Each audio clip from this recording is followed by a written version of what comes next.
Gordon Lightfoot recorded the song that would define his legacy in a single take, and his band had never heard it before that afternoon.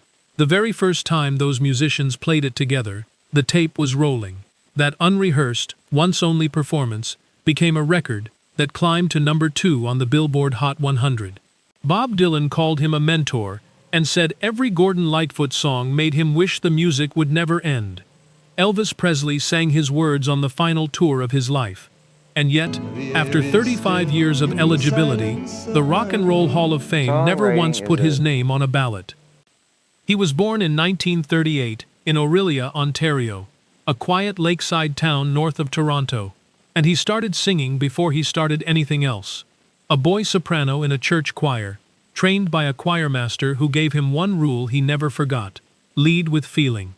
At 12, he won a competition and stood on the stage of Massey Hall in Toronto, the most important concert hall in the country.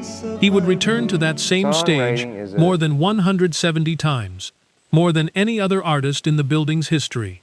But that first afternoon, nobody knew his name. By his late teens, he was in Los Angeles studying jazz composition and writing jingles to pay rent. He walked away from all of it and went home to Toronto, where he began filling notebooks with his own songs. Songs about railways, northern lakes, long drives, and heartbreak. Within a few years, those songs had escaped the notebooks entirely. Peter, Paul, and Mary recorded them. Marty Robbins took one to number 1 on the American country charts. Elvis Presley sang another on his final concert tour. Roughly 200 artists had recorded Lightfoot compositions before most Americans even knew what he looked like.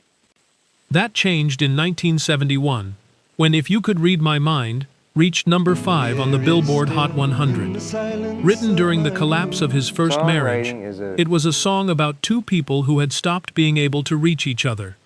He later honored a small but meaningful request. At his daughter's suggestion, he changed a single lyric so the song no longer assigned all the blame to one side. He made that change and kept it for the rest of his performing life. Then came Sundown, in 1974, his only number 1 on the American Hot 100. And 2 years later, the song he would be remembered for, above all others. After reading about the sinking of the Edmund Fitzgerald on Lake Superior, which claimed all 29 crew members in November 1975, he set the story to a melody. He brought it to the studio. His band heard it for the first time. They played it once. That was the take. Years later, when new underwater evidence suggested the crew had not been responsible for the disaster, Lightfoot quietly changed one line in his live performances to clear their names. When he died in 2023, the bell at the Mariners Church in Detroit rang 30 times, 29 for the crew and once for him. He survived a ruptured aorta in 2002, 6 weeks in a coma, and a permanently altered voice. He came back anyway. He toured until he was 83. He never won a Grammy.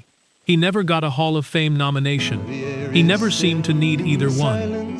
If this story stayed with you, leave a comment with the first Lightfoot song you remember hearing. Like the video, subscribe, and we'll see you in the next one.